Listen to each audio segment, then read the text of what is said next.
I want to talk about another thing here because this came in the mail. We're gonna be shifting to another Okay. thing. I got the Mandy Blu-ray. It's here. Oh, It's yes. here, and it's got special Yes. features. It's got behind the scenes, extended scenes. I'm looking forward to this. It And is so amazing. I would Yeah. love to hear your thoughts on this movie because you told me to watch it originally. Okay. And oh wait, Let me it tell comes you. with the stickers real quick. Hold up, let me show the sticker. Are these tattoos? These are tattoos. Look at Oh, these. awesome. You've got the Cheddar Goblin tattoos. I'm gonna put these on when I watch the movie and then do Oh, that's drugs. great. But anyway, go on. What's So, your opinion on Mandy? it's my second favorite Nicolas Cage movie of all time. It is just remarkable. It's the director. I forget the director's name. I can never really pronounce it right anyway, if I remember. What is it? It's on here somewhere. Is it So Panos Cosmatos? yeah. So he did a movie called Beyond the Black Rainbow, which you should check out. It's equally fantastic, All right? right. And Elijah Wood saw it, and Elijah Wood has this great film production company. He's put out some really cool films. And he contacted the director or saw him at like a festival and said, "Whatever you're doing next, I'm in. Like my production company will help you out." And so they started talking about Mandy, and he said, "I actually have Nicolas Cage in mind as the cult leader." And so they ran it by Nick Cage, and he was like, "I don't want to be the cult leader. I want to be the main guy." And they were like, "Yeah, okay, that's not what we saw you as, so thanks anyway." A few months go by, and they're like, "Are we fucking crazy? Let's get Nicolas Cage to be the main guy if he wants. This is stupid." My thing So is they like if Nicolas Cage says yes, but whatever the yeah. but is, you get that motherfucker in there. I mean, that's my opinion. Yeah, so they called him, and he was in, and they were off and running.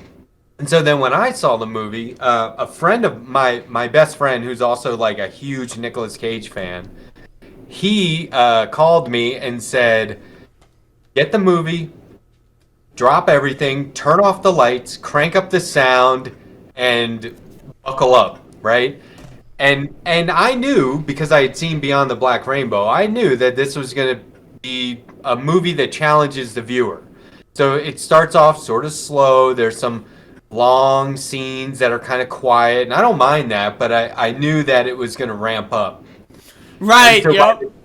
by the time, remember they were chugging that mason jar? By the time that happened, I was like I already knew. I was like, this That's the movie thing is about the movie, and I'm trying not to spoil it, but like the thing about the movie is it reminds me a lot of like a trip where it's like, you ramp up, but then like you don't realize that you're in it until you're already in it. You know what I yeah, mean? And that's the yeah. thing with the movie is it really exemplifies that because it starts off really slow and then like things are really like, they're creeping up and then all of a sudden you're like, what the Too fuck? late. And then you remember like the last 5 minutes and it's like, oh shit, I'm already in it. I'm already in there. Yeah. Right. And that's what I love. It was great. So I'm very excited to watch this because Well, it's it's got action packed. yeah, it's got the like extended scenes. Like I'm sure those are going to be great. But anyway, so what's your favorite Nicolas Cage movie? Because you said this was your second favorite. Oh, Raising Arizona. Okay. I still have yet to see that one. Oh, so check out the tweet I put out last night with my top 4 Nicolas Cage movies, Oh and I was shit. asking people what theirs were. How did I miss this tweet? If you're tweeting about Nicolas Cage, DM me the tweet. I need to see that. Okay, so it's Raising Arizona, Mandy, Leaving Las Vegas, and Vampire's Kiss. So, and it's funny because it's almost impossible to choose my favorite Nick Cage movies because I have favorite lines of dialogue from completely random films of his, like Moonstruck. Have you seen I Moonstruck? haven't, but it's on my list. I found it on a streaming service I have, so it's I've been watching a lot more movies lately. So in fact, as soon as our Moonstruck. segment is done, I'm gonna do another movie review. So Well, Moonstruck was the kind of movie where I was like, "Oh, I'm not going to watch a Cher movie. I don't really know. This isn't for me." I was a kid. And then when I finally watched it, Nicolas Cage's character pops up like a third of the way in, maybe halfway. And I was like, "Oh my God, this guy is killing it, right? Like this character is one of my favorite characters of all time." although the movie is good, it's not my favorite movie, right? So Nicolas Cage can really sell it. That's the thing. Like I made it what my 2022 goal, and Mandy is actually the first installment though.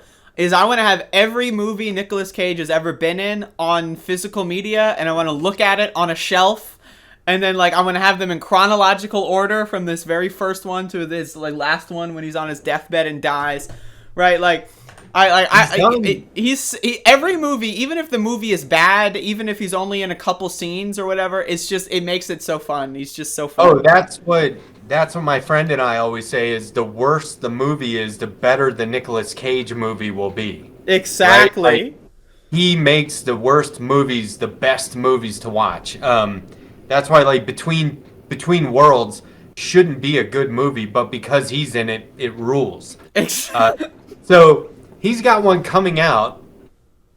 What is it called? The Unbearable Weight of Magnificent Talent or something like that? Yeah. I saw that. I normally don't watch trailers. Yeah. I have like a very explicit never watch a trailer policy, but then like I saw that on Twitter and I was like, there was no way I was scrolling. I was paralyzed. I was like, oh my God, I'm looking forward to that. It's going to be so good. Yeah, so that's something to look forward to. In the meantime, I would watch Raising Arizona, Moonstruck, Vampire's Kiss, and Pig, if you haven't seen it. I've seen Pig. I saw it maybe a month ago.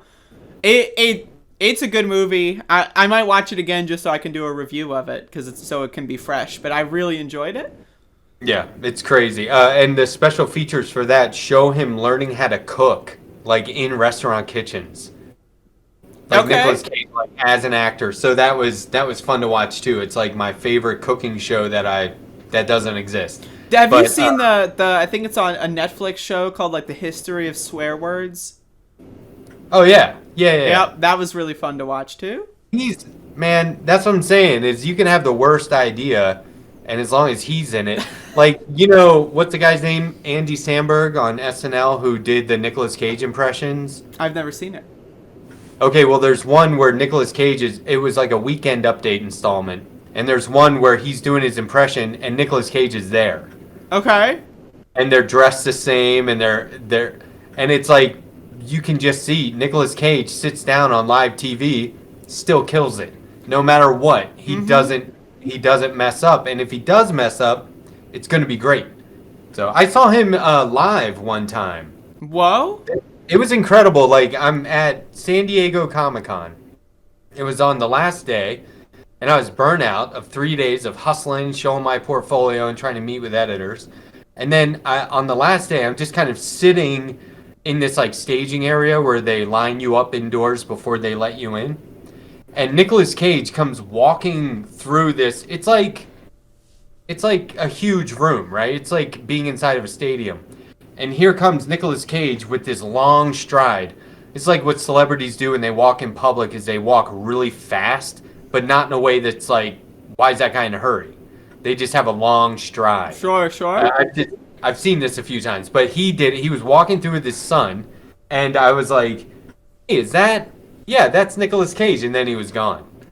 But it's like in the first episode of Pokemon where Ash Ketchum sees the Ho-Oh in the sky. Like, you don't know it's there until it's gone. It's you say so. Yeah. Well, there you go. I think that sounds right. But yeah. Unless you have anything else to say, I guess I've